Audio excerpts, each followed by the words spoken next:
Bonjour. Alors, il n'y a pas beaucoup de monde qui a mis le son, tant mieux.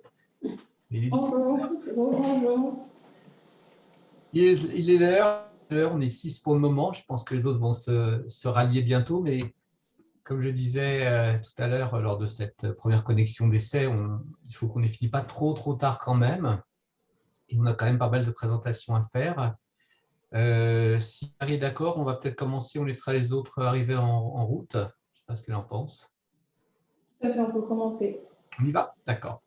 Alors, on va mettre la présentation. D'abord, voilà, la première présentation est là. Et on va le mettre en grand. OK.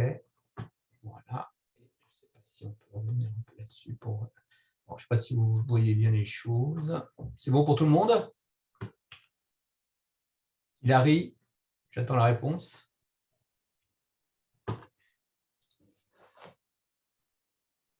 Ça. Bon. On y va, c'est parti. Bon, je vais mettre la présentation en route.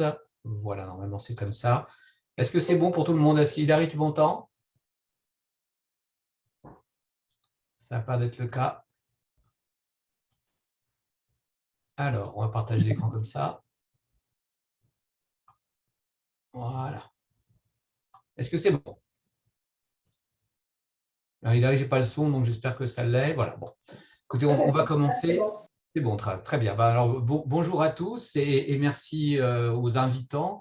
Donc, je me présente rapidement. Je m'appelle Gilles Gébrac, je suis médecin pneumologue à l'hôpital Bichat depuis pas mal de temps déjà. Et comme je disais tout à l'heure, lors de notre essai d'intervention, eh bien, les urgences de la Lavoisier ont été l'endroit où j'ai fait mon premier semestre d'internat. Il y a donc quelques années de cela maintenant. Et à l'époque, c'était le professeur Herman qui était allergologue et qui dirigeait cette institution.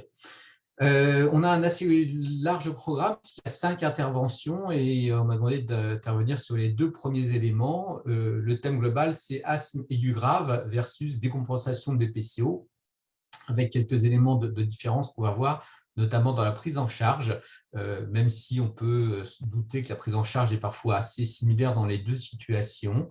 En tout cas, clairement, dans la suite, il faut faire très attention parce que ce ne sont pas les mêmes maladies, pas les mêmes éléments, notamment au niveau de la physiopathologie, ce qui peut intervenir sur la prise en charge thérapeutique. Alors, voici donc l'ordre des présentations. Je ferai donc les différences physiopathologiques et les différences de présentation clinique. Et si vous souhaitez, comme il s'agit des éléments qui sont assez distincts les uns des autres, on posera les questions à la fin de chaque intervenant. Donc, moi, je vais présenter les 2 premiers topos.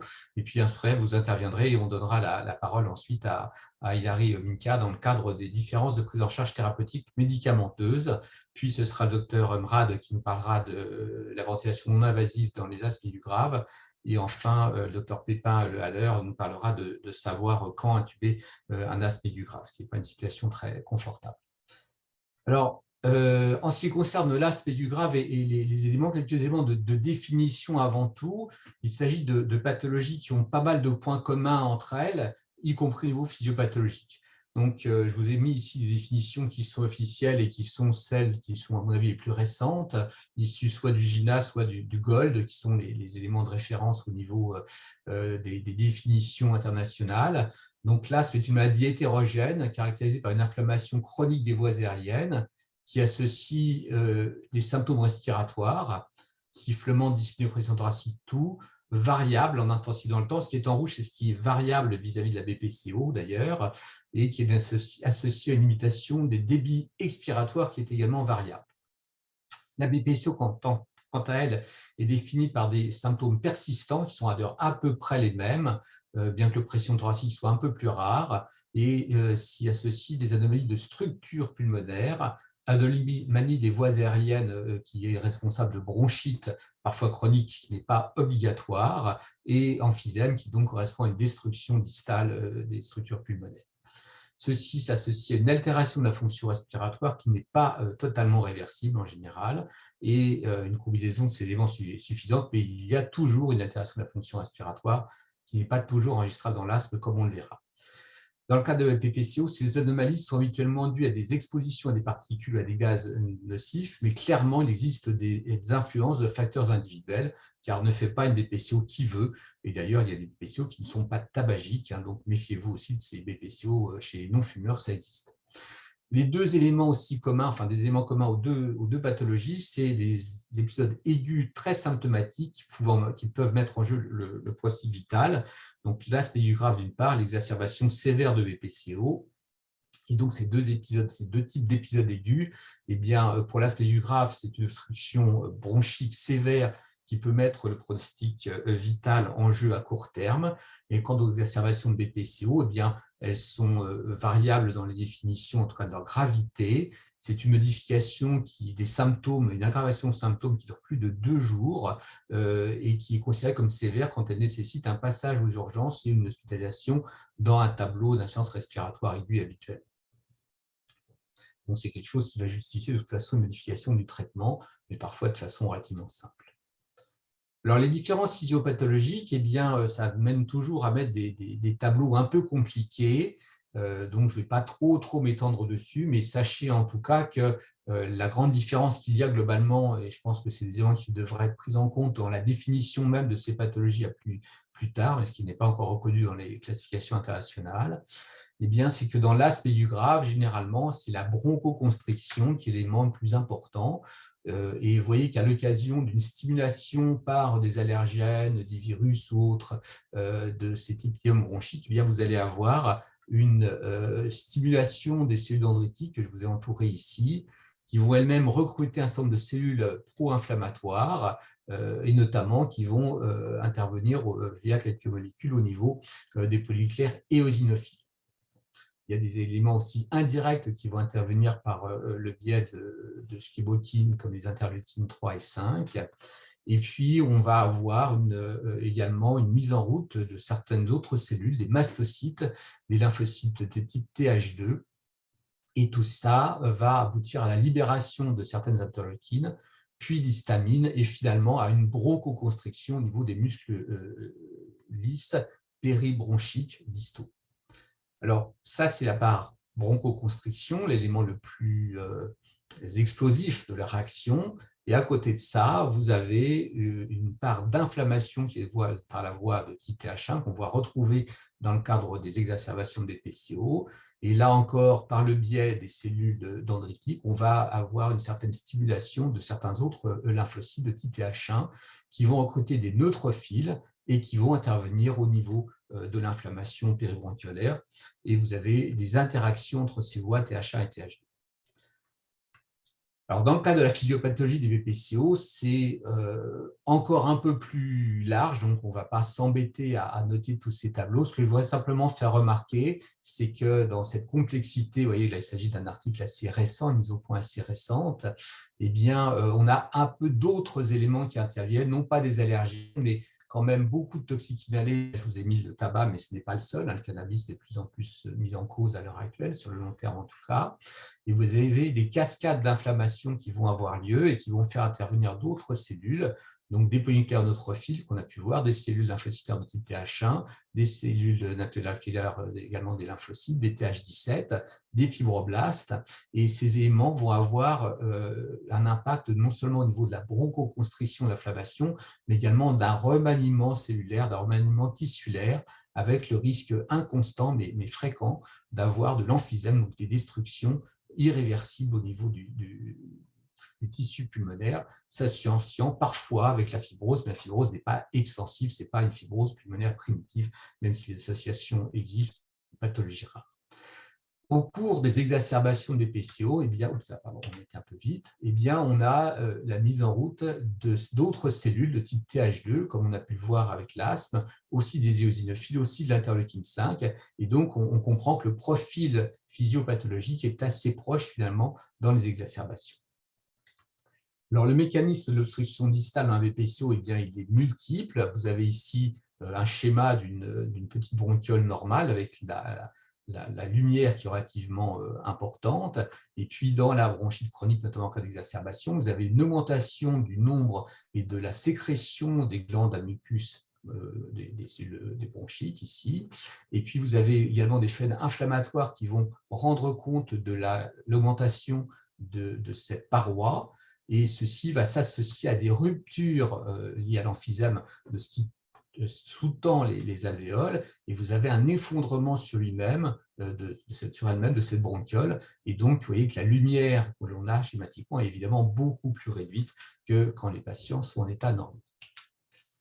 Alors, du virus, l'aggravation mécanique, je vous ai mis le virus, mais c'est vrai pour d'autres éléments, sachant quand même que les virus sont probablement dans la BPCO, en tout cas l'élément déclenchant le plus fréquent, mais pas le seul. Souvent, il y a des associations de comorbidité d'éléments déclenchants.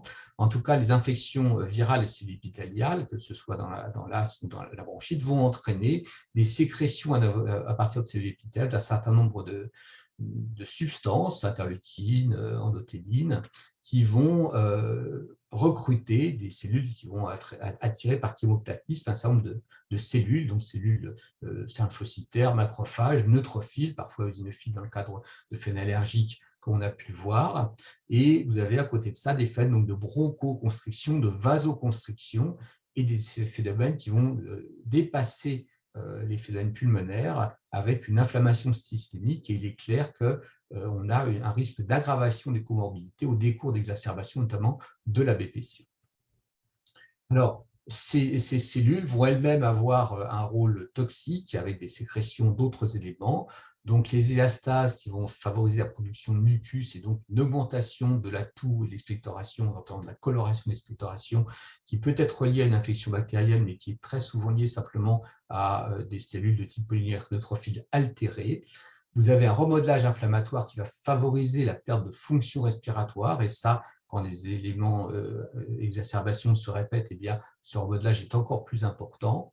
Vous avez une aggravation d'obstruction, et comme vous le savez, dans ces pathologies obstructives, eh bien, ce qui va rendre compte de l'hypoxémie, c'est essentiellement des anomalies des rapports ventilation-perfusion qui vont être encore aggravées, on va y revenir.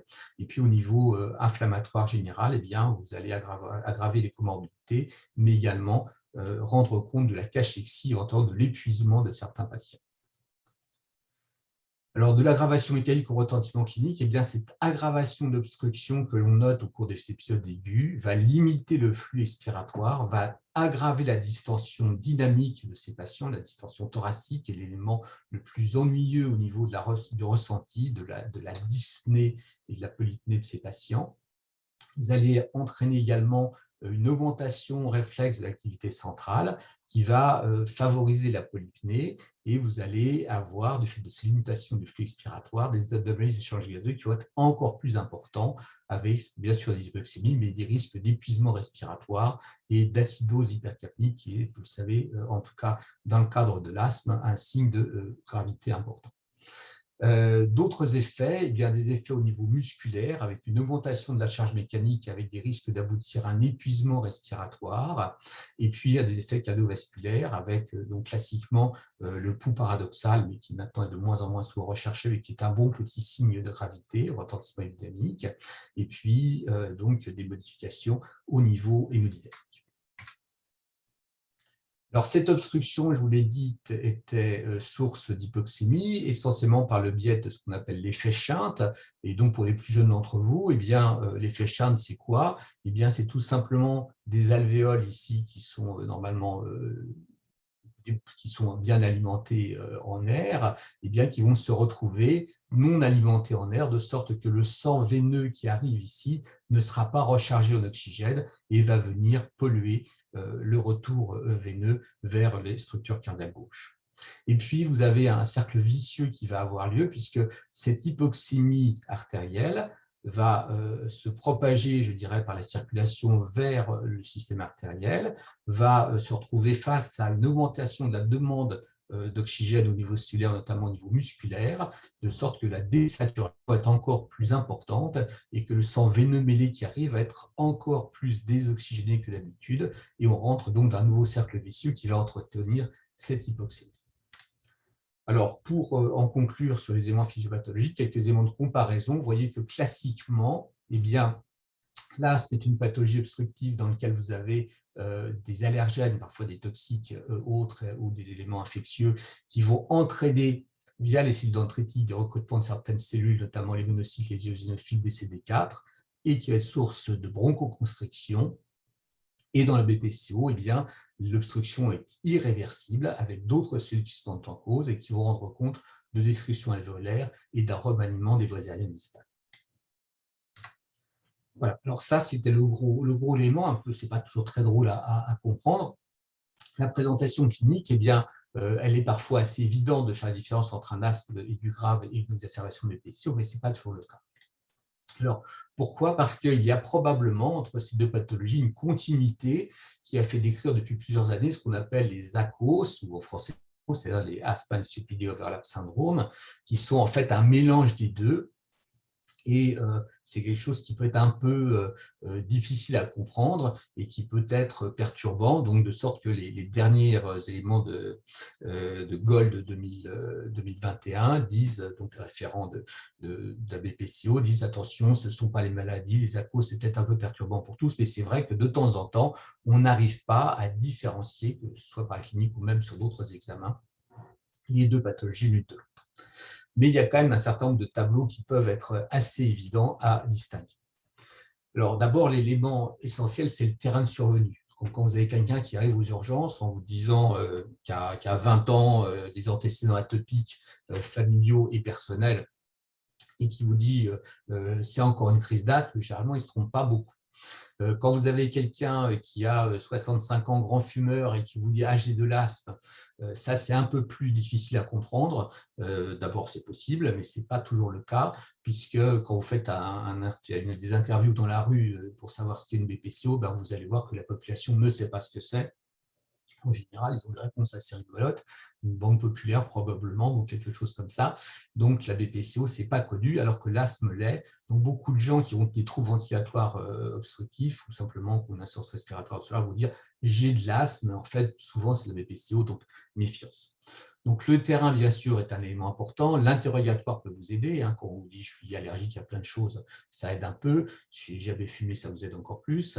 Par contre, quand les gens sont exposés à du tabac, certaines professions, au cannabis de plus en plus souvent, eh bien, c'est quand même des arguments qui vont plaider plutôt vers une BPCO, mais ce n'est pas constant. On a des asthmatiques qui fument malheureusement et des BPCO non fumeurs. Alors, les différences de symptômes, vous l'avez bien compris à travers la physiopathologie, c'est que les symptômes de l'asthme sont par essence variables en intensité dans le temps. C'est une maladie qui touche quand même plus souvent les personnes âgées, mais il y a des asthmes tardifs. Les éléments déclenchants ne sont pas des expositions toxiques comme l'exercice, les allergènes. Et puis, c'est des maladies qui vont s'améliorer, notamment de façon assez rapide avec les bronchodilatateurs, parfois de façon moins spectaculaire que cela, surtout si les maintenant vieilli. Et puis, le fait que le débit expiratoire varie beaucoup d'un moment à un autre est un élément qui peut être aussi très orientant au niveau du diagnostic. Dans la dyspnée, la BPCO, la dyspnée est persistante. Il y a souvent, mais ce n'est pas constant, on estime 70-80% des BPCO sont des gens qui ont une bronchite chronique, c'est-à-dire qui toussent et qui crachent de façon ancienne. Mais chez la femme, c'est quelque chose de très trompeur. Beaucoup de femmes ne crachent pas et peuvent avoir une BPCO pour autant. Donc, méfiance, ce n'est pas constant. Très souvent, c'est une maladie qui survient largement après 40 ans, plutôt autour de 60. Et puis, c'est des gens qui ont une action chronique de leur activité. Là encore, exposition toxique, pas de dioxyde d'asthme auparavant. Les traitements bronchodilatateurs, quand ils ont été pris de façon chronique, qui sont efficaces parfois, mais les gens ne vous trouveront pas ça très spectaculaire. Et puis, si vous avez la chance d'avoir des antécédents, vous verrez que les débits expiratoires sont en permanence limités, que ce soit sur le débit de pointe ou que ce soit sur les EF. Et encore, les débits de pointe, parfois, il peut être aussi conservé au début de la pathologie. Alors, les facteurs déclenchants sont quand même parfois différents, mais pas toujours. C'est-à-dire que vous avez très souvent des infections virales. Dans la BPCO, c'est le rhinovirus qui est le virus le plus souvent en cause. Les expositions allergéniques, c'est classique dans l'asthme, ça ne l'est pas dans la BPCO. Et ce que je dirais, c'est que la pollution en général, c'est un élément qui va peut-être être plus souvent revu dans l'asthme, mais pas que, ça peut aussi en BPCO. Et dans la BPCO, se méfier quand vous faites le bilan étiologique, tout toute aggravation de BPCO n'est pas liée à une infection virale ou bactérienne, une simple bronchite. Ça peut être une vraie pneumopathie, ça peut être lié à une décompensation cardiaque gauche en particulier, ça peut être une maladie thromboembolique en particulier si le patient a plus des antécédents de thromboembolie ou de pathologie néoplasique. Ça peut être lié à un pneumothorax favorisé par les emphysèmes. Ça peut être lié à des problèmes thérapeutiques et parfois c'est révélateur de pathologie néoplasique. Donc attention, même aux urgences, surtout aux urgences, je dirais, quand vous avez quelqu'un qui vient pour une exacerbation de BPCO, eh bien, se méfier qu'il n'y ait pas autre chose. Alors, dans les examens complémentaires, malheureusement, pas grand-chose et pas toujours des choses très faciles à faire en urgence.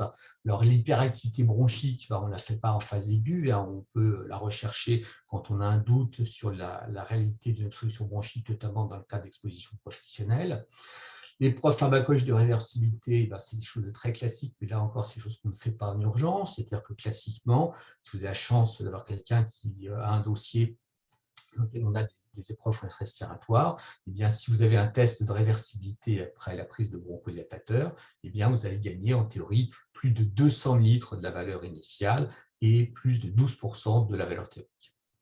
Il y a des éléments biologiques qui peuvent être utiles, notamment des choses qui sont plus élevées dans l'asthme. L'éosinophilie, c'est quelque chose de très classique, pas des chiffres très élevés. Il suffit souvent d'avoir plus de 300 éosinophiles par ml cube pour se dire tiens, il y a peut-être quelque chose à rechercher du point de vue de l'atopie et de l'asthme, puisque dans la BPCO. L'éosinophilie aussi dans l'expectoration. La fraction expirée d'azote, d'oxyde d'azote, c'est quelque chose qui est plus en recherche qu'au quotidien et qui peut malheureusement ne pas être totalement non plus différentiel. Là encore, les interleukines, on ne les fait pas, sauf peu de recherche, et en tout cas, certainement pas dans le cas de l'urgence. Voilà, pour résumer, je pense que vous aurez éventuellement enregistré ces éléments-là. Pour résumer et pour quasiment conclure, eh bien, vous voyez que les cellules de l'inflammation et les cellules présentes dans les pathologies ne sont pas les mêmes. Les muscles lisses bronchiques sont augmentés, notamment au niveau des grosses voies aériennes dans l'asthme, et c'est l'objet d'ailleurs de traitement avec la thermoplastie, qui est une thérapeutique qui n'est quand même pas très largement répandue loin de là, mais qui existe. Le mucus est plus épais dans le PCO, mais ce n'est pas un élément distinctif non plus. Les signes sont variables, beaucoup plus dans l'asthme que dans la BPCO. L'atopie est présente très fréquemment dans l'asthme et plus rare dans la BPCO. La réponse au traitement est généralement plus spectaculaire dans l'asthme que dans la BPCO. Le tabagisme, là encore, est inconstant dans l'asthme et très fréquent dans la BPCO, mais ce n'est pas toujours suffisant. Et enfin, l'obstruction n'est jamais normalisable complètement par essence dans la BPCO par définition, alors qu'elle l'est au moins au début de façon assez habituelle dans l'asthme. Voilà. Pour conclure, on est en présence de pathologies qui sont proches, l'asthme, la BPCO, qui s'expriment de façon assez fréquente, mais dont la physiopathologie est différente et les conséquences sont également différentes, avec un pronostic qui est plus mauvais dans la BPCO. Alors, méfiance, les définitions changent. Il y a quelques décennies encore, on disait que l'asthme vieillit, l'asthme à dyspnée continue rentrait dans les BPCO. Ce n'est plus le cas à l'heure actuelle, on a encore plus de difficultés à faire la différence. Et je vais laisser Hilary nous parler des traitements. Les traitements de fond sont différents. En aigu, les traitements, vous allez le voir, sont souvent assez proches, mais il faut se méfier de l'étiquette d'un mauvais diagnostic, c'est-à-dire que de traiter de façon systématique par des corticoïdes une exacerbation de BPCO n'est pas obligatoire. Par contre, de pas de corticoïdes à des aspects graves, c'est pour une erreur. Donc, le risque, c'est de donner une mauvaise étiquette lors de l'exacerbation qui peut être révélatrice d'une BPCO, c'est le cas dans à peu près 15 à 20% des cas, et de se retrouver avec un patient qui va être mal orienté. Donc, voilà un peu ce que je voulais vous donner comme message.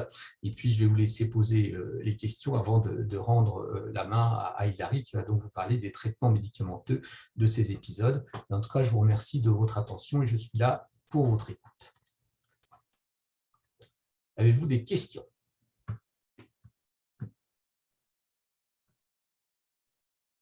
Non.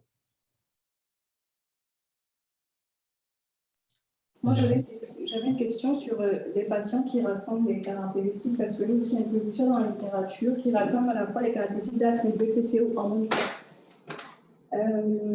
C'est assez courant ou Oui, c'est assez courant. Alors, ce qu'on appelle l'ACOS, donc Asthma and COPD Overlap Syndrome, dans les études, ça représente en gros entre 9 et 55% des patients. Donc, ça peut être extrêmement fréquent, mais ça pose surtout le problème de la définition même des choses. Si je devais, ce qui ne sera probablement pas le cas, donner une vraie définition de l'une et des autres maladies, je ne reprendrai certainement pas les critères classiques. Pendant très longtemps, on a dit que la BPCO était une maladie qui n'était pas réversible, et l'asthme l'était, ce qui pousse les BPCologues à être extrêmement dépressifs parce qu'on ne peut rien faire, et les asthmologues étaient un peu trop optimistes.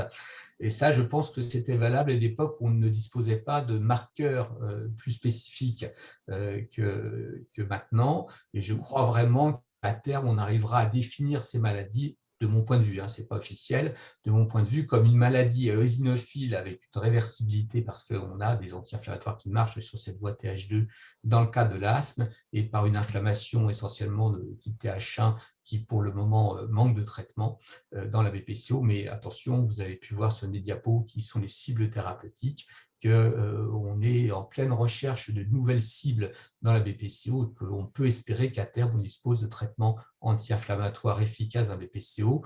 Pour le moment, les seuls traitements vraiment efficaces de l'inflammation de la BPCO restent les corticoïdes. Et vous savez qu'un certain nombre de macrolides, notamment C14 et C15, l'érythrocine par exemple, ou l'arythromycine par exemple, eh bien, ont une activité anti-inflammatoire à faible dose et qui est utilisée avec des recommandations de réserver ces prescriptions aux spécialistes dans le cadre de la BPCO. Donc, il y a toute une voie de recherche qui est faite actuellement sur les traitements anti-inflammatoires dans la BPCO. Encore faudra-t-il savoir les utiliser à bon escient. Et malheureusement, très souvent, on est amené à traiter des patients qui sont au stade d'une insuffisance respiratoire ou d'un emphysème très évolué. Et pour moi, l'emphysème, c'est un peu le pain à cacheter de l'insuffisance rénale chronique terminale. C'est-à-dire que malheureusement, sur l'emphysème, on n'a pas grand-chose actuellement qui fonctionne. On a des thérapeutiques interventionnelles, mais ça ne relève pas de l'urgence, qui sont des réductions de volume sur les greffes pulmonaires. Bon, tout ça, c'est un peu, c'est pas trop le sujet. Mais clairement, pour le moment, je pense qu'on a quand même intérêt à différencier les choses pour le long terme. En aigu, je pense que tu vas nous en parler maintenant. On va voir que les traitements sont finalement parfois assez proches. Avez-vous d'autres questions? Non, c'est bon, merci beaucoup. Alors la voix est à Hilary, que je laisse présenter. Merci Hilary. Merci à vous.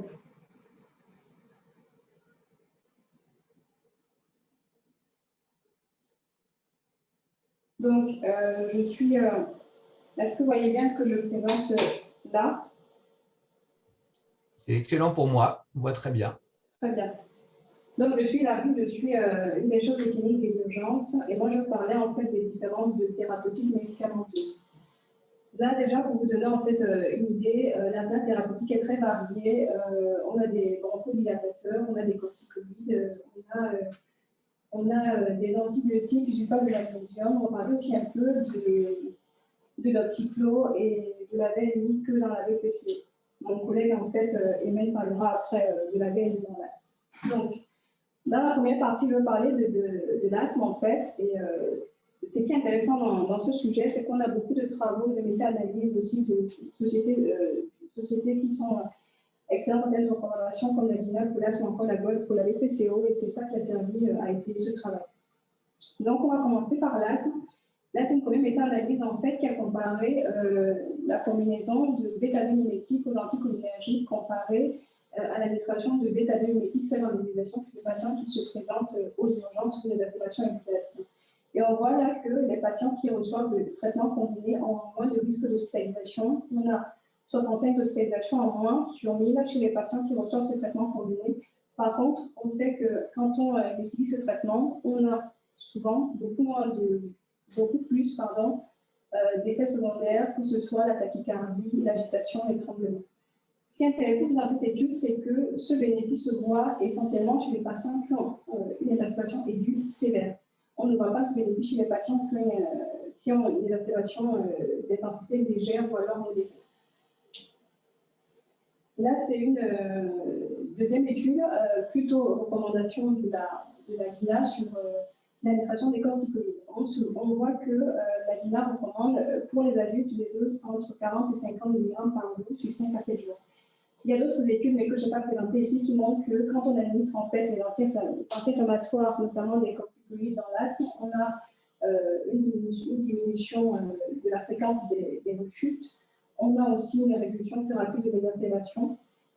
c'est le bénéfice encore plus important lorsqu'on les administre rapidement, c'est-à-dire en heure, que ce soit la voie péros ou la voie IV, l'efficacité est la même. Et on peut aussi des fois se servir du niveau cortisone 200 mg si on n'a pas le prednisone. Ça, c'est une autre méta-analyse qui va parler du sulfate de magnésium. Le sulfate de magnésium est intéressant parce que dans la littérature, on le voit aussi aux urgences, on l'utilise vraiment à seconde intention dans son mécanisme d'action. Il va interférer sur l'entrée de calcium en fait, au niveau des cellules musculaires lisses et ainsi permettre en fait une relaxation. Ce traitement, on y pense généralement en seconde intention, comme je le disais, lorsqu'on a utilisé des corticoïdes, des bronchodilatateurs et aussi des fois de l'oxygène. Et on voit que lorsqu'il est administré ici par voie intraveineuse, on a beaucoup moins d'hospitalisations qui sont en fait observées, 498 pour 1000 dans le groupe magnésium contre 659 pour 1000 dans le groupe contrôle, en fait, qui est le groupe placebo. Le sulfate de magnésium aura aussi l'avantage voilà, de permettre en fait une amélioration de la fonction respiratoire, notamment avec un volume expiré maximum seconde qui est beaucoup plus important, qui est meilleur en fait dans le groupe magnésium comparé en fait au groupe placebo. Et dans la littérature aussi, on voit que la dose qui ressort vraiment, c'est 2 grammes en fait par milliliter sur 20 minutes. Là, c'est un tableau de la DILA qui nous rappelle un peu les critères de sévérité de l'asthme, notamment quand les patients parlent avec les mots, lorsqu'ils s'asseyent, la position penchée en avant, lorsqu'ils s'ajustent, lorsqu'ils ont une fréquence respiratoire qui a plus de 30 stabilités minutes, lorsqu'ils utilisent le muscle respiratoire accessoire, donc le tirage, lorsqu'ils ont une fréquence cardiaque à plus de 120, qu'ils désaturent ou qu'ils ont une vie respiratoire de points qu'on voit souvent généralement, qu'on regarde avec le pic flow chez nous, qu'on va généralement mesurer avant et après le traitement. Tous ces critères sont autant de critères de sévérité qui doivent conduire à utiliser le traitement tel qu'on vient de le décrire. Donc, association de bronchodilatateurs, oxygénothérapie pour un objectif entre 93 et 95, corticoïdes par morale, l'efficacité la même, et bien sûr considérer le sulfate de magnésium. Ça, c'est une diapositive que j'ai trouvée intéressante aussi dans la DILA parce qu'on le fait, je pense assez souvent, c'est une question qu'on pose, c'est une question qu'on pose aux patients, de savoir, d'anticiper en fait les patients qui peuvent s'aggraver, qui ont des risques en fait de décès par asthme. Et on voit que si on regarde les quelques critères, le fait d'avoir été intubé ventilé pour asthme, le fait avoir été hospitalisé ou être passé aux urgences l'année précédente, ou encore de ne pas avoir de traitement de fond, ou encore d'avoir arrêté récemment l'utilisation de corticoïdes, ou encore d'augmenter la fréquence d'utilisation des bêta-2-mimétiques, l'appel d'adhérence au traitement, les troubles psychiatriques, l'asthme allergique, ou la présence de comorbidité sont autant de facteurs qui peuvent conduire à un décès en cas d'exacerbation immédiate. Là, c'est une diapositive, mais je ne reviens pas dessus parce qu'on en a déjà parlé avant. C'est simplement il faut retrouver en fait des facteurs déclenchants, c'est important à traiter pour éviter en fait que les crises ne reviennent. Et là, c'est pour dire que pour nous qui voyons les patients d'urgence, c'est très important d'envisager la sortie. Et à la sortie, pour des patients qui font des exacerbations aiguës que nous prenons en charge, il est important de commencer à introduire un traitement de fond, sinon pas, notamment des corticostéroïdes par voie inhalée. Poursuivre en fait la corticothérapie en fait au domicile et ne pas oublier aussi des consultations spécialisées à prévoir avec ces patients et d'éducation thérapeutique. Là, on bascule sur autre chose, la BPCO. La BPCO, on connaît la classification de Gold avec le Gold 1 qui est moins sévère et le Gold 4 qui est le plus sévère. Je ne reviendrai pas longtemps dessus. Quand on regarde les bronchodilatateurs par rapport à l'asthme, on voit que les indications sont à peu près les mêmes. S'il y a des critères de sévérité, on peut combiner les bêta-2-mimétiques aux anticholinergiques. Par contre, les nébulisations, quand on va les faire, à la différence de l'asthme, en fait, on va les faire sous air parce qu'il y a un risque en fait, d'hypercapnie chez le patient BPCO. Là, c'est une étude aussi, c'est une méta-analyse finalement qui n'a retenu qu'une seule étude. C'est sur l'administration d'oxygène soit de manière titrée, soit sous Sous optifo, ça veut dire oxygénothérapie à haut débit nasal, et on voit qu'en pro-hospitalier, lorsque on fait attention à l'administration d'oxygène, on a une mortalité qui est beaucoup moins importante. Donc,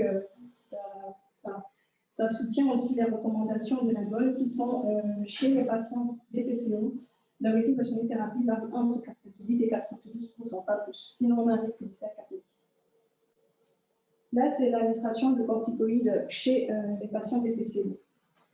C'est une méta-analyse qui montre que lorsque la corticothérapie systémique est utilisée chez les patients qui sont BPCO, on a moins de risque d'échec de traitement, on a moins de risque de rechute, on a une amélioration sur le plan respiratoire, que ce soit quand on regarde le VMS ou encore les symptômes respiratoires. Par contre, on voit que chez ces patients-là, on voit quand même des effets secondaires, notamment dans cette étude, on voit qu'il y a des risques d'hyperglycémie.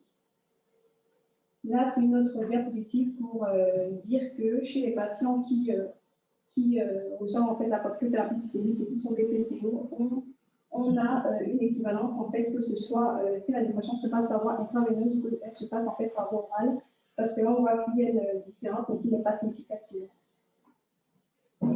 Là, c'est des recommandations de la GOS sur l'administration de corticoïdes. Pareil, on est sur 40 mg par jour de prednisone sur 5 jours, avec, comme il le dit ici, l'équivalence des études du monde, la voie Péros est équivalente par rapport à la voie IV. Très intéressant, cette méta-analyse sur la ventilation non invasive lorsqu'elle est utilisée chez les patients qui font une acidose hypercapnique dans le cadre d'une compensation de BPCO. Et on voit que chez les patients chez qui on utilise en fait la VNI, on a une mortalité qui est moins importante et un recours à l'intubation qui est beaucoup moins important, comparé à quand on ne le fait pas. Ça, c'est des critères qui établissent assez bien. C'est aussi les critères de l'étude que j'ai présentée précédemment pour introduire une VNI chez les patients en fait, qui font une décompression de PCO. On a soit au gaz du sang une acidose hypercapnique, un pH au moins inférieur à 7,35, une PaCO2 au moins supérieur à 35 mm de mercure, ou encore des signes de détresse respiratoire chronique, tout ce qui peut être balancement thoracique abdominal, tirage intercostal, signe d'hypercapnie clinique, et aussi en dernier la présence d'hypoxémie avec l'utilisation de l'oxygénothérapie. Ça, c'est quelque chose où on se pose toujours la question pendant nos urgences, c'est est-ce qu'il faut mettre des antibiotiques? Et là, cette méta-analyse nous dit que finalement, pas tout le temps, il faut avoir des formes d'infection, notamment la fièvre, des signes radiologiques d'infection, encore des signes cliniques comme des expectorations qui sont sales. Il faut en fait des preuves cliniques d'infection avant d'utiliser des antibiotiques. Et chez les patients qui sont extrêmement graves et qui sont mérités de soins intensifs, c'est finalement le seul groupe où on voit un bénéfice en fait d'une antibiothérapie. Chez ces patients, on a moins de risques en fait, lorsque les patients sont mérités de soins intensifs exclusivement, on a moins de risques d'échec de traitement et on a aussi une mortalité toute cause confondue qui est beaucoup moins importante dans le groupe antibiotique. Là, c'est la procalcitonie. On sait que la procalcitonie est un biomarqueur spécifique des infections des voies respiratoires basses et que par sa cinétique, elle va augmenter rapidement le début de l'infection et diminuer avec la guérison.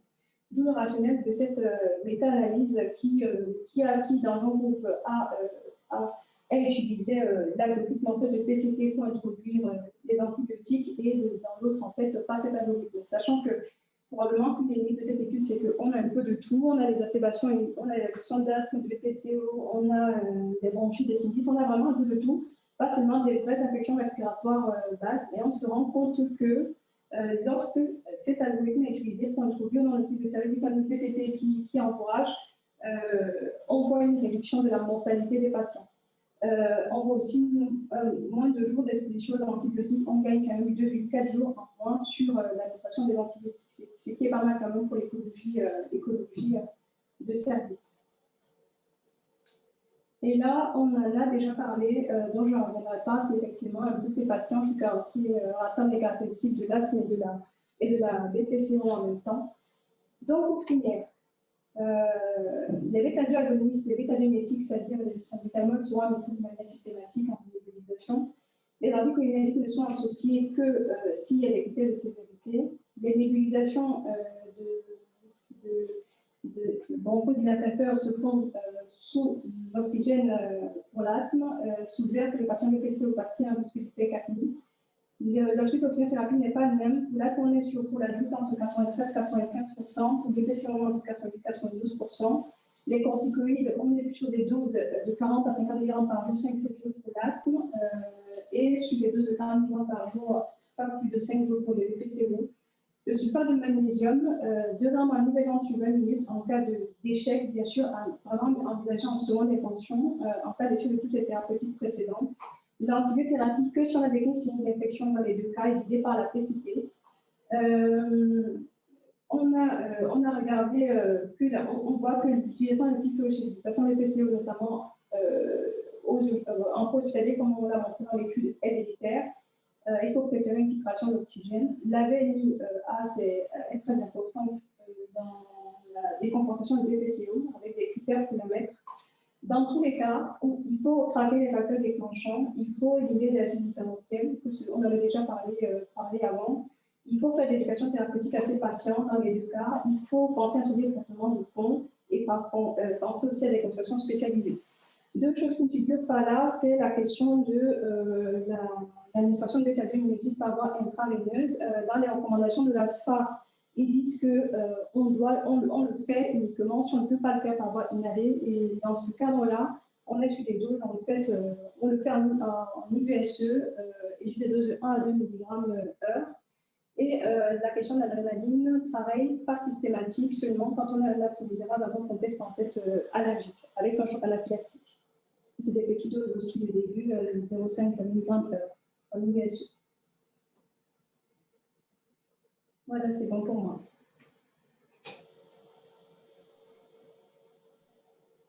Est-ce que vous avez des questions? Moi, j'aurais une question. On m'entend? Oui. Oui. Est-ce qu'on doit donner des corticoïdes péros à un patient qui vient pour une décompensation de BPCO sur une infection? C'est une bonne question. Moi, je couvrirais, si je suis sûre qu'il y a une infection, je couvrirais avec des antibiotiques. D'accord, plus cortico. Plus corticoïdes. D'accord.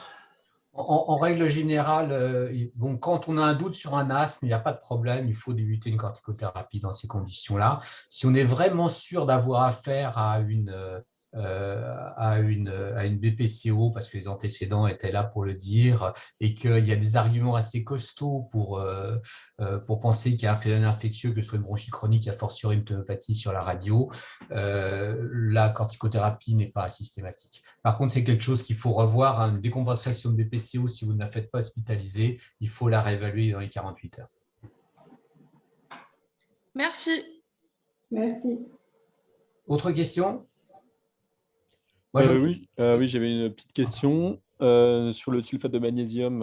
Ce que j'avais cru comprendre dans mes connaissances, c'est que le MgSO4, on le passe après inefficacité du premier aérosol sur des asthmes éventuellement sévères, sur inefficacité clinique du patient. Est-ce que c'est toujours d'actualité ou est-ce qu'on le met d'emblée ou est-ce qu'on attend un aérosol? C'est toujours d'actualité. On le fait après les corticoïdes. Les aérosols, la première série d'aérosols avec bétadine et anticholinergique et aussi oxygène s'il y a besoin. C'est vraiment souvent des tensions quand cette première ligne n'a pas marché. D'accord, mais moi, ma question, c'était sur le sulfate de magnésium. Hein. Oui, le sulfate de magnésium, ouais. Tu peux le mettre après, une fois que tu as fait ta première ligne de traitement avec les bronchodilatateurs, c'est-à-dire bêta-2 mimétique et anticholinergique. Et les corticoïdes, si après ta première série et tout ça ne marche pas, tu peux mettre du sulfate de magnésium. En tout cas, c'est comme ça que c'est indiqué dans l'étude. Ok. Avez-vous d'autres questions? Juste une question simplement de pratique. Quelle antibiothérapie recommandée en cas d'exacerbation de BPCO venant aux urgences chez quelqu'un qui n'est pas sous traitement antibiotique au long cours, j'entends? Ça dépend, pour moi, ça dépendrait chez des patients comme ça. Par habitude, quand on les utilise, en fait, on fait souvent une antibiothérapie On m'a dit par voie IV, on fait du clavirant, à la thérapie clavirant, on va à la phase initiale, si on les hospitalise. Si en fait c'est plus des retours à domicile, on est plutôt sur de l'augmentant. Okay. Amoxicilline acide clavulanique. Les recommandations sont plutôt plus larges, hein, c'est-à-dire que s'il y a des personnes qui n'ont pas, enfin sur les personnes qui rentrent au domicile, ça dépend en fait souvent, si on a la possibilité de le savoir, de la gravité des choses. C'est-à-dire que ces patients qui ne sont pas trop obstructifs, on peut se contenter d'amoxicilline. Quand ils sont un peu plus obstructifs, on sera plutôt sur de la coamoxicilline, donc de l'augmentin, pourquoi pas. Évidemment, si vous avez une antécédent de dilatation des bronches ou de documentation de pyocyannique ou autre, c'est un peu différent. Ce que je voulais dire simplement, c'est que la durée de l'antibiothérapie aussi est probablement relativement légère dans le cadre d'une exacerbation de BPCO. On est autour de 5 jours et ça dépend de l'antibiotique que vous mettez, mais habituellement c'est 5 jours. Évidemment, symptopathie, c'est plus un tout petit peu plus long. OK. Y a-t-il d'autres commentaires ou d'autres questions? Non?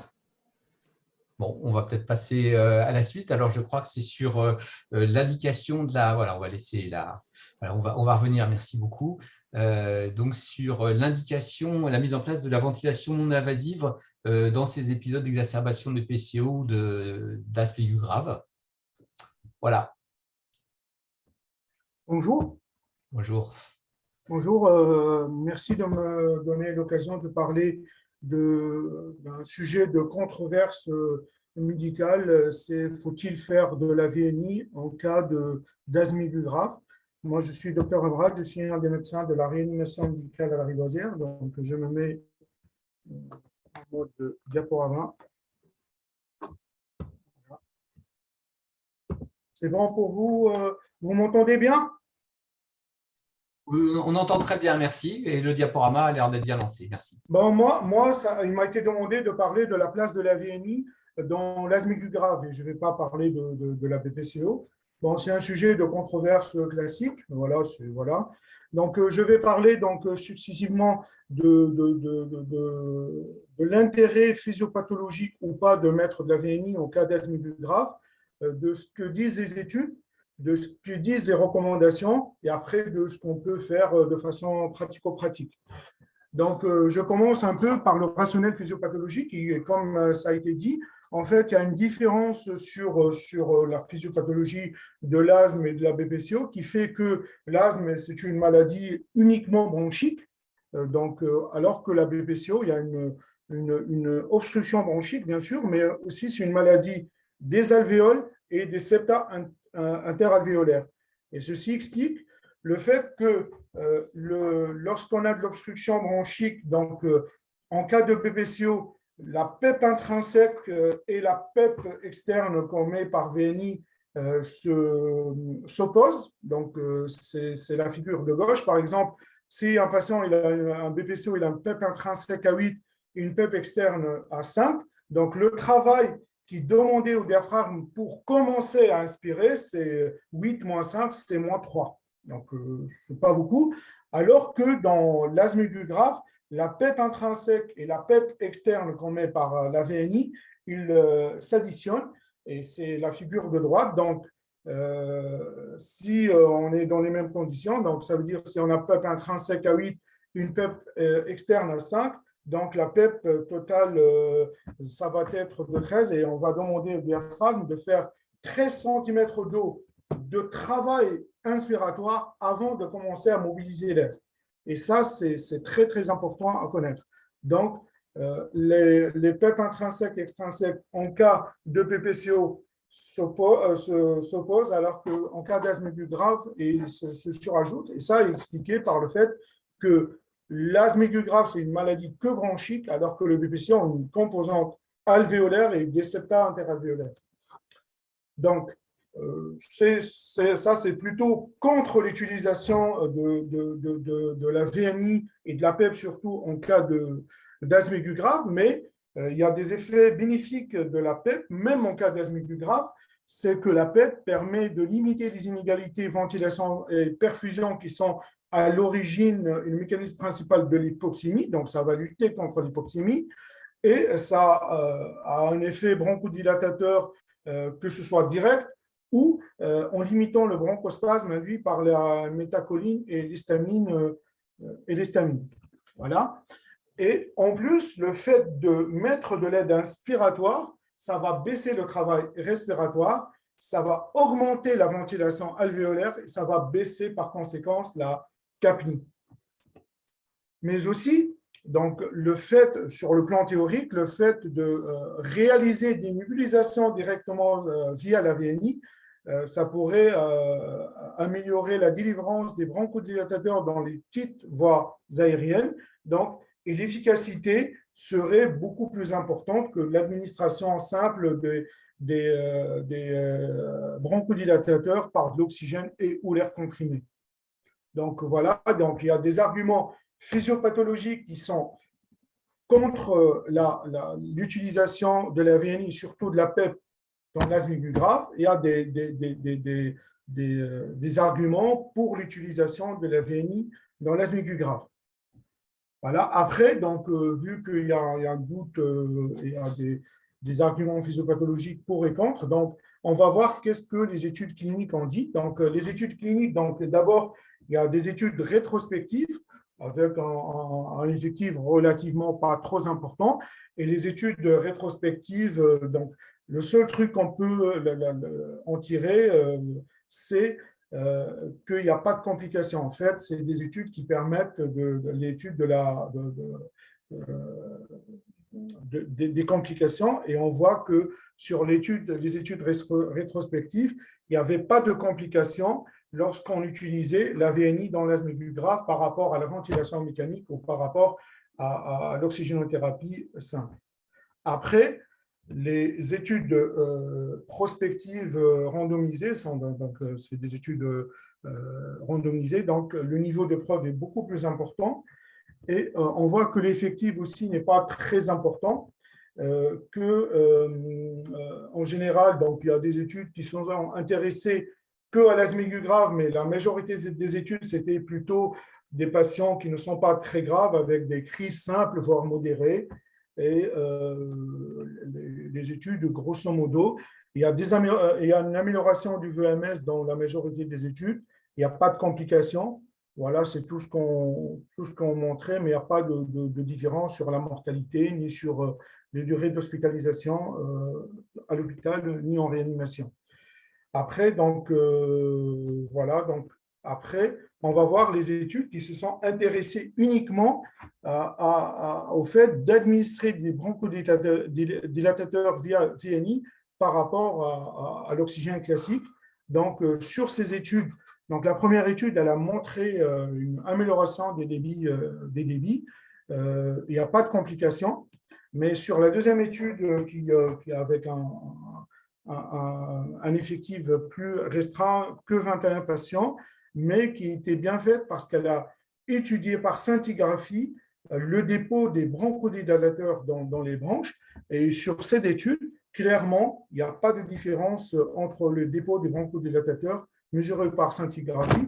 Et quand vous voyez, donc ça, c'est une diapo qui est tirée de cette étude. Donc, à gauche, c'est les patients qui ont reçu des bronchodilatateurs par VNI et les autres par oxygène classique. Et vous voyez que la distribution des bronchodilatateurs, elle est la même dans les deux cas. Donc, dans cette étude, clairement, il n'y a pas de différence entre administrer les bronchodilatateurs via la VNI ou l'oxygène classique. Donc après, au vu de ces études, donc je redis, c'est des études à faible effectif, il y a une méta-analyse Cochrane. Donc la méta-analyse sur le critère, le recours à l'intubation endotrachéale par rapport à de la VNI par rapport au traitement standard par oxygène. Donc il n'y a pas de différence, c'est plutôt en faveur du groupe contrôle. Et pour la PCO2 aussi, il n'y a pas de différence. Donc, le fait de faire de la VNI ou une prise en charge classique, la VNI ne permet pas de baisser la capnie. Et le troisième critère, c'est les débits expiratoires, c'est plutôt en faveur de la VNI. Mais dans cette méta-analyse, donc la durée d'hospitalisation, la durée du séjour en réanimation n'ont pas pu être utilisées parce que les données disponibles sont uniquement en médiane et c'est une méta-analyse sur données individuelles. Les scores de gravité n'ont pas été mentionnés, donc la gravité réelle du patient, on ne sait pas. Et leurs complications, donc aucune n'a spécifié en détail les éventuelles complications, donc on ne peut pas tirer de conclusion. Après, les recommandations, donc on va commencer par les premières recommandations françaises de 2006. À ce moment-là, il n'y a pas beaucoup d'études, donc les investigateurs, donc, ils concluent des situations sans cotation possible, ça veut dire on ne peut pas dire ça marche ou ça ne marche pas, c'est l'asthme aigu grave, et à ce moment-là, c'est vrai qu'il n'y a pas beaucoup d'études. Après, il y a plus d'études à partir de 2006, et les recommandations européennes et américaines de 2017, ils disent clairement qu'il n'y a pas d'évidence à l'utilisation de la VNI dans l'asthme tout court et dans l'asthme aigu grave. Après, donc, en 2018, sont sorties des recommandations françaises avec la Société de réanimation française et la Société française de médecine d'urgence. Et eux, ils disent que les experts ne sont pas en mesure de proposer une recommandation pour l'utilisation ou pas d'ailleurs de la VNI dans l'asthme aigu grave. Donc, en conclusion, il faut bien savoir que pour réaliser de la VNI au cours de l'asthme aigu grave, il faut vraiment une équipe expérimentée. Ça veut dire ça ne sert à rien de tenter ça la nuit dans une urgence où on ne fait pas de VNI dans l'asthme aigu grave. Ça peut être très, très dangereux. Et je pense que c'est le message principal de ma présentation. Il ne faut pas faire ça lorsqu'on n'a pas l'habitude de le faire. Parce que lorsqu'on le fait, il faut quelqu'un qui est dédié pour surveiller le patient. Donc, il ne peut pas laisser le patient sous VNI comme un BPCO quoi, et partir parce qu'il a un autre patient dans un autre box qui va mal. Donc, il faut vraiment quelqu'un dédié qui a l'expérience, qui soit au chevet du patient. Sinon, ça peut se compliquer d'un arrêt respiratoire. Voilà, et donc une source de problèmes pour tout le monde et surtout pour le patient. Donc, finalement, il y a 3 cas de figure. Donc, il peut s'agir de ce qu'on appelle une crise d'asthme suraiguë. Donc, ça veut dire une crise d'asthme qui est très, très sévère. Et à ce moment-là, il ne faut pas faire de la VNI, il faut d'emblée intuber le patient. Après, il y a des patients qui arrivent aux urgences pour une crise d'asthme sévère. C'est la majorité des patients et qui vont répondre rapidement au traitement médical après 1 heure, 3 nébulisations de bronchodilatateurs, ils s'améliorent et de toute façon, on n'a pas besoin de VNI. Après, il reste un petit nombre de patients, c'est des patients qui arrivent pour une crise sévère et qui ne répondent pas au traitement bronchodilatateur après 2 heures. Chez ces patients, oui, on peut tenter la VNI, mais encore une fois, le message, il faut vraiment une équipe expérimentée. Oui, on peut le faire si le patient est conscient, coopérant. Et à ce moment-là, il faut se poser la question, est-ce que c'est vraiment, surtout lorsqu'il s'améliore sur VNI, est-ce que c'est vraiment de l'asthme vieilli ou c'est les ACOS, ça veut dire c'est des syndromes qui sont un peu à cheval entre l'asthme et la BPCO. Voilà. J'espère que je n'étais pas trop lent et merci. Je ne sais pas si vous avez des questions. Bonjour, merci beaucoup Famrat pour cette très belle présentation, belle revue de la littérature, mais en effet on reste un peu sur nos doutes sur l'impact de la VNI sur ces asthmes aigus graves. Je relais la question, est-ce qu'il y a des questions particulières ? S'il n'y en a pas, je voudrais juste faire une remarque physiopathologique. Je pense que la différence fondamentale que l'on a entre ces 2 pathologies, bon là, on n'est demandé que de traiter la VNI dans l'asthme aigu grave, donc c'était très bien traité, c'est que c'est assez recommandé dans la BPCO en exacerbation, dans la mesure où il n'existe pas de signe de gravité mettant en jeu la vie du patient à très court terme, c'est les résistances. C'est-à-dire que les résistances des voies respiratoires dans un asthme aigu grave sont considérables et sur des patients qui ne sont pas sédatés et qui, pour pouvoir bénéficier de la VNI, eh bien, ça rend probablement les niveaux de pression qu'on peut apporter peut-être insuffisants. Et en tout cas, on a, vu les méta-analyses et autres choses, pas réussi à démontrer un impact fondamental de cette prise en charge. Est-ce qu'il y a-t-il des commentaires ou des questions sur cette présentation? Bon, s'il n'y en a pas, on va remercier encore le Emrad et on va laisser les réanimateurs nous répondre à une question difficile qui est celle de quand décider d'intuber ces patients.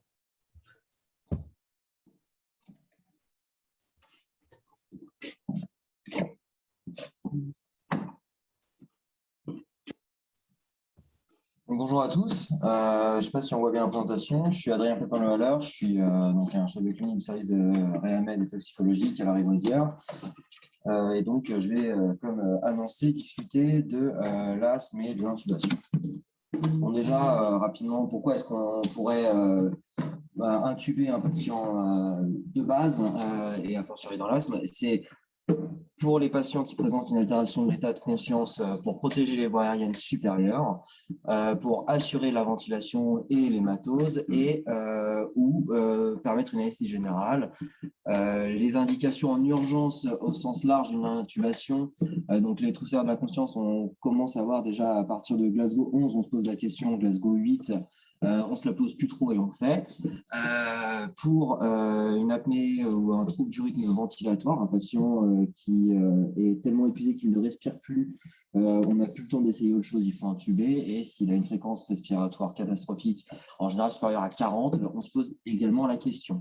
Devant un tirage important, une ventilation paradoxale abdominale, pareil, on va se poser la question. Un patient qui n'est pas encore épuisé, mais sur la voie, c'est pareil, on n'est peut-être pas obligé d'attendre qu'il soit prémortem.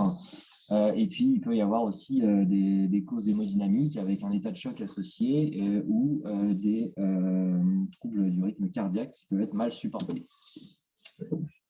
L'anesthésie générale, ça peut être pour encadrer un geste, n'importe quelle endoscopie, une chirurgie imminente, auquel cas, dans ce cas-là, on va prendre les devants, ou alors un patient asthmatique pour qui on aimerait faire une imagerie, mais qui risque de ne pas pouvoir supporter d'être allongé, on va peut-être l'intuber. Dans l'asthme, qu'est-ce qui rend l'intubation compliquée ou qu'est-ce qui fait qu'on doit se poser la question? Déjà, souvent, les secours arrivent tardivement, non pas parce qu'ils mettent du temps à arriver, pas du tout ça, c'est que les patients asthmatiques négligent leurs symptômes pendant très longtemps. C'est des patients qui pensent se connaître et en fait, on se rend compte que souvent, ils sont en exacerbation chronique, chronique. Depuis 2-3 semaines, ça ne va plus trop.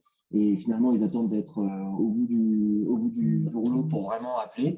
Et donc, quand les secours arrivent, ils sont assez souvent à 2 doigts de l'arrêt.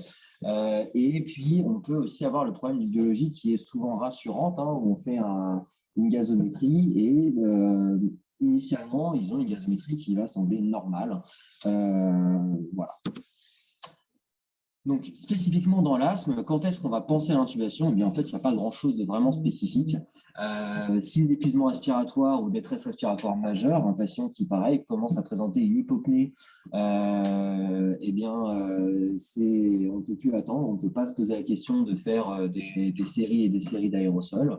Pareil, une fréquence respiratoire à 40. Là, on peut se dire 1 ou 2 aérosols, commencer les traitements, mais pareil, le tuyau doit être pas très loin du patient. S'il y a une altération de l'état de conscience, là, je pense que, pareil, il ne faut pas trop attendre.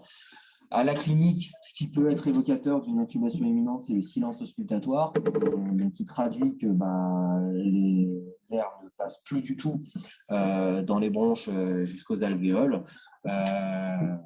Une acidose respiratoire, qui donc déjà, on le sait bien sur l'asthme, un critère de gravité avec une gravité extrême pour un pH inférieur à 7,10, ou alors une acidose respiratoire qui est réfractaire si on a voulu essayer de la VNI et ou qu'on a fait une série d'aérosols. Une hypoxémie profonde, le patient ne pouvant plus respirer, l'air n'arrivant plus qu'aux alvéoles, il va falloir lui donner le plus d'oxygène possible et mieux que 100% en intubation, on ne peut pas faire. Et s'il y a des troubles hémodynamiques associés. Comment intuber? Une séquence rapide toujours, mais la question de quelle drogue utiliser n'est pas vraiment tranchée. On entend souvent parler de la kétamine pour un effet bronchodilatateur possible. En tout cas, l'impact clinique de l'intubation avec kétamine n'est pas marquant. Mais en tout cas, sur le plan physiopathologique, c'est un peu plus satisfaisant que prendre de l'étomidate, même si il faut utiliser ce qu'on a sous la main. Il ne faut pas prendre des heures à chercher de la kétamine si on n'en a pas disponible avec de l'étomidate juste à côté. La préoxygénation est indispensable, éventuellement par VNI, ce qui reste le plus efficace. Mais voilà, il faut pas, une fois de plus, si le patient est sous OptiFlow, qu'il faut une demi-heure pour trouver une VNI et la brancher, il vaut mieux garder l'OptiFlow et intuber le patient. La question subsidiaire qui est importante, c'est comment ventiler une fois que le patient est intubé. C'est plus ça qui va poser problème pour l'asthme. Le patient va avoir une telle obstruction bronchique que va être gêné pour la ventilation. On va être gêné avec des résistances extrêmement élevées et on va être gêné avec un trapping, avec un patient qui ne peut pas souffler son air. Première chose, comment on va régler la fraction inspirée en oxygène? Pas de spécificité, on va chercher, on va avoir des critères standards d'oxémie, avec une saturation pulsée à 92, c'est suffisant.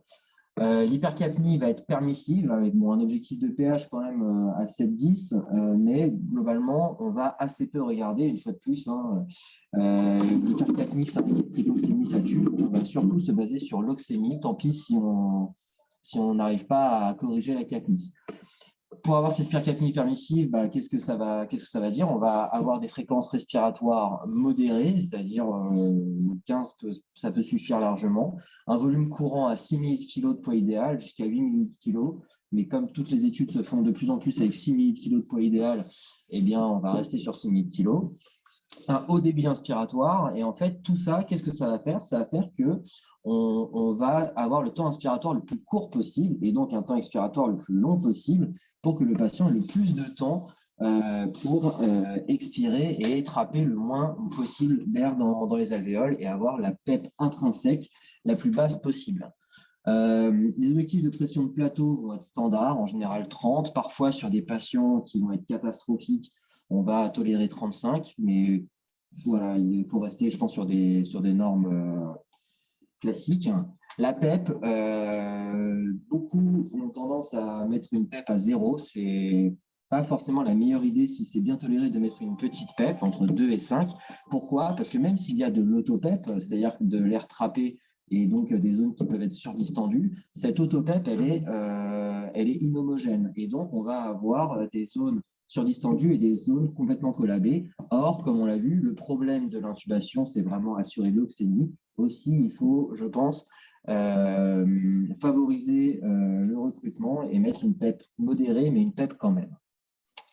Concernant la sédation, il faut que l'objectif, c'est que le patient se laisse faire par le ventilateur le plus possible, qu'il n'y ait aucune part musculaire aux pressions, et donc on va le sédater profondément, voire le curariser si besoin, et en général, on le curarise assez vite pour une durée la plus courte possible. Ce qui est en général recommandé sur les curares, c'est pas plus de 48 heures, mais sur un patient catastrophique qui ne s'améliore pas, on peut prolonger. Qu'est-ce qu'on va surveiller chez les patients asthmatiques intubés? Une fois de plus, pas grand-chose de bien spécifique, si ce n'est l'auto-PEP, comme on en parlait. Donc, ces patients, ils vont avoir une telle résistance à l'évacuation des gaz qu'il va y avoir du trapping. Et donc, on va surveiller cette auto-PEP. Non pas qu'elle va faire modifier vraiment les paramètres ventilatoires, mais elle va être plutôt un signe de la récupération du patient. Le patient, il peut avoir une auto-PEP à 10, mettons, à l'arrivée, et donc voir la décroissance progressive de cette auto-PEP va nous rassurer sur l'évolution du poumon. On va bien sûr surveiller la gazométrie artérielle pour être sûr que l'oxémie est satisfaisante et les pressions de plateau afin de ne pas prendre de risque de barotraumatisme sur des poumons bien inflammatoires. Des particularités quand même, bon, il y a un risque de mauvaise tolérance hémodynamique si l'hyperinflation dynamique est majeure. Donc, l'hyperinflation dynamique, c'est lié à ce trapping de gaz à chaque insufflation. Si le patient commence à présenter une défaillance hémodynamique qui n'est pas expliquée par quelque chose d'évident comme une infection qui pourrait être à l'origine d'un choc septique, il faut alors effectivement se poser la question de diminuer, voire même d'arrêter la PEP, de mettre à 0 pour ne pas majorer la pression intrathoracique. Comme je disais, il y a des risques de bronchotraumatisme, il y a des hauts risques de pneumothorax. Donc, même si on va avoir des pressions de crête assez élevées sur la ventilation à cause des résistances, il faut les surveiller d'assez près et une augmentation brutale et persistante des pressions de crête doit faire suspecter un pneumothorax et la réalisation au mieux d'une radiographie thoracique, au moins d'une échographie pleurale. Et puis sur un patient en pré-arrêt, si suspecté sur la clinique, même pouvoir drainer rapidement. La sédation peut se faire avec de la kétamine également, toujours sur le principe un peu physiopathologique d'une bronchodilatation, même si en général l'effet clinique est assez modeste. Ce qui a montré un avantage, mais là c'est pas vraiment réalisable aux urgences et c'est pas réalisable dans tous les services de réanimation même, c'est l'inhalation de gaz anesthésique, donc de fluorane. Il faut un système spécifique, propriétaire, qui s'appelle Anaconda, qu'on n'a pas forcément partout, qu'il faut avoir l'habitude d'utiliser. Donc, voilà, à garder en tête, parce que ça peut être une aide. Mais en général, finalement, bon, je ne vais pas revenir sur les traitements, mais le plus efficace, ça reste quand même les aérosols de salbutamol, en grande partie, et puis la corticothérapie. Donc, au final, assez décevant, pas grand-chose de spécifique pour l'asthme et l'intubation. Une surveillance rapprochée avant, après et pendant. Et parce que c'est une situation particulièrement à risque, comme on en a vu avec les présentations précédentes. Et s'il y a quelque chose à bien garder en tête sur comment on ventile le patient une fois qu'il est intubé, c'est avoir le temps expiratoire le plus long possible. Donc, le temps expiratoire, pardon, le plus long possible, donc un temps inspiratoire très court. Donc, des hauts débits, des petits volumes et une fréquence respiratoire basse. Les principales sociétés savantes pour les sources. Et je vous remercie. Je ne sais pas s'il y a des questions. Merci beaucoup. Je relais. Moi, j'ai quelques commentaires, mais j'aurais une première question. On a parlé des anesthésiants inhalés. Bon, j'ai vu que ce n'était pas très facile. Dans les papiers, c'est quelque chose aussi qu'on n'utilise probablement pas très souvent, mais on parle assez régulièrement de l'intérêt de l'héliox, la ventilation en hélium sur des malades comme ça qui ont des résistances majeures. Est-ce que vous en avez l'expérience sur la Lavoisière? Alors ici, on n'a jamais fait. Moi, j'ai été formé à Poitiers, donc une autre équipe qui fait surtout la recherche sur la ventilation, mais pas spécifiquement l'asthme. J'ai vu des choses qui en parlent, avec effectivement l'idée de pouvoir aider avec des gaz inertes. J'ai pas d'expérience sur ça. Je sais que ça se fait, mais voilà, jamais fait. Je pense que c'est un problème aussi d'approvisionnement et d'administration derrière. Après, l'hélium en lui-même, a priori, ne pose pas de problème vu qu'il n'est pas métabolisé. Je sais que c'est utilisé par exemple en plongée pour augmenter, pour diminuer artificiellement la FiO2. Mais voilà, je n'ai pas d'idée sur spécifiquement l'asthme. Autre remarque ou question, je sais qu'on a vu assez souvent des neuropathies quand on a des mélanges de corticoïdes, parce que ces patients reçoivent généralement tous une corticothérapie par voie générale, plus curare, plus sédation. Est-ce qu'il y a des précautions particulières ou des recommandations particulières de ce côté-là? Comme pour tout patient de réanimation, ce que je disais, c'est que la curarisation doit être la plus courte possible, parce qu'effectivement, on a pour déjà n'importe quel patient de réanimation des possibilités de neuropathie. Une fois de plus, le problème, c'est que ces patients-là vont parfois être extrêmement sévères sur le plan de l'oxémie, avec des FiO2 à 100%, des PO2 vraiment limite à 60 parfois. Donc, se priver des curares dans ces cas-là, c'est compliqué, mais toujours garder à l'esprit, et comme ça se fait beaucoup dans les études maintenant, réanimer le moins possible, c'est-à-dire d'avoir des soins extrêmement invasifs le plus court possible et le plus raisonné possible. Donc, Les curares, toujours les réévaluer, mais ne pas les jeter pour autant. Les corticoïdes, voilà, je sais qu'il y a, enfin, ça, on le voit hein, sur les différentes études, on a tendance à faire moins aussi maintenant sur l'asthme et la BPCO, où la BPCO c'était systématique et on a plutôt tendance, comme vous le disiez, à essayer du sursoir. Pour l'asthme, on avait tendance à faire des grosses posologies et maintenant on a des posologies plus modérées pour des durées plus courtes. Je pense qu'il faut rester dans cette voie, même pour les patients intubés. Sachant qu'au final, il faut surtout laisser le temps à ce que l'obstruction se lève et rester sur des choses qui ont finalement moins d'effets secondaires comme les aérosols. Et de toute façon, une fois que le patient est intubé et qu'on arrive à l'oxygéner, il n'y a plus grand-chose à attendre de tout ça. Il va récupérer, il ne va plus mourir de sa crise. Donc, on peut se permettre d'attendre sans rajouter encore et encore des thérapeutiques qui peuvent, elles, apporter des effets secondaires. Merci beaucoup. Y a-t-il des questions supplémentaires? Moi, j'avais une question sur l'intubation de ces patients. C'est des intubations qui se passent facilement ou parce que moi, j'ai quand même des histoires comme quoi ce sont des intubations souvent difficiles, même quand on utilise la kétamine. C'est vrai ou pas? Alors, la kétamine, c'est pas magique, hein, ça fait juste dormir. C'est plus pour soulager l'esprit qu'on l'utilise plutôt que les tomidates. Il n'y a pas grand-chose de mieux à utiliser la kétamine. C'est juste, voilà, on se dit, au moins, j'ai fait quelque chose qui bronchodilate. Sur le plan technique, il n'y a pas de différence. Hein, ça reste une intubation en séquence rapide. C'est juste que très vite, on va se rendre compte que le patient est quasiment inventilable. Donc, il faut avoir des curares en relais pas loin, en général. Et puis, ça va plus être sur la gestion du post-intubation immédiat, du réglage du ventilateur, où on va tout de suite savoir qu'on va mettre les alarmes de crête au maximum au tout début, qu'on va prévoir des petits volumes, qu'on va prévoir des fréquences respiratoires basses, qu'on va prévoir des PEP basses, voire inexistantes s'il y a une mauvaise tolérance hémodynamique.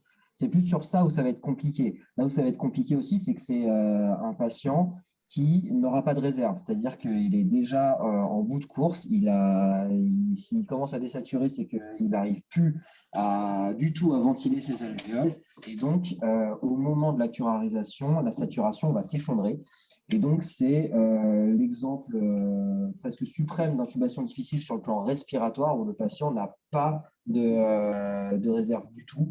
À l'induction, il va s'effondrer, il va pouvoir faire l'arrêt hypoxique dans les secondes qui viennent, donc il faut une main entraînée pour l'intubation. Mais sur le plan technique, il n'y a rien de spécial derrière. Excusez-moi, j'ai une petite remarque, Adrien, par rapport à l'intubation. C'est justement, donc, tu as bien souligné l'effet du curare. En fait, moi, j'ai intubé des asthmes graves parce que ça fait longtemps que je fais de la réa.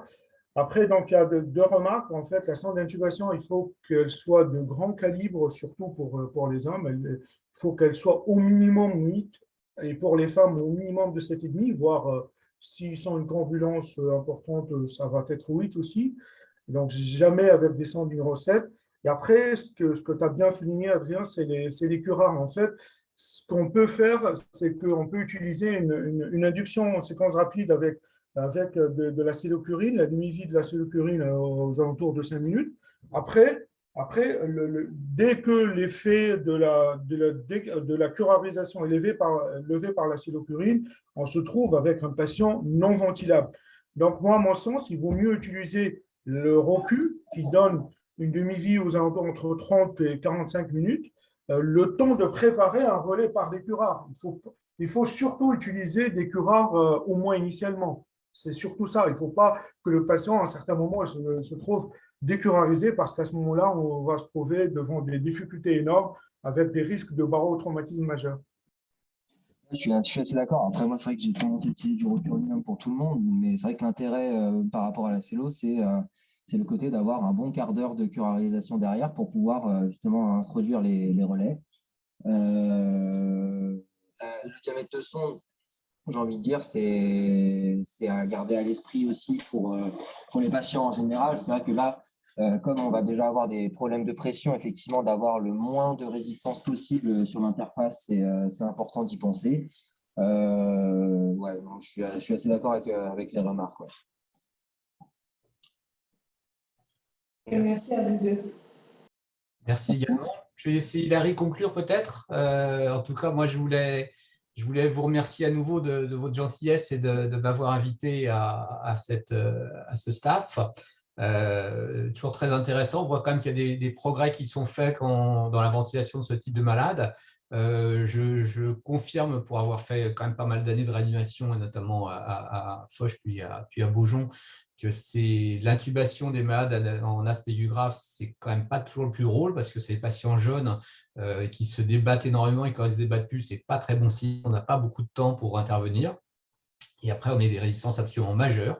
Donc, c'est vraiment, comme ça a été dit, probablement parmi les intubations les plus compliquées. Et les ventilations les plus compliquées, c'est-à-dire comme ça qu'est née la ventilation permissive en termes d'hypercapnie permissive. Voilà, et puis merci en tout cas pour la qualité de vos exposés. J'espère qu'on aura tous appris plein de choses. Et je vais laisser Hilary conclure, puisque c'est elle qui est présente. Voilà, merci en tout cas de votre gentille invitation. Merci à tous.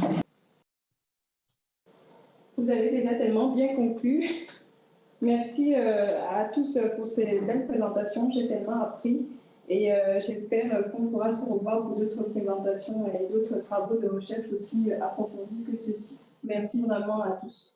Et merci aussi à tous ceux qui se sont connectés, qui ont posé des questions. C'était vraiment un débat enrichissant. Je ne m'attendais pas à autant de choses quand on programmait ça, et vraiment, c'était vraiment très, très bien. Merci beaucoup. Merci. Au revoir. Au revoir.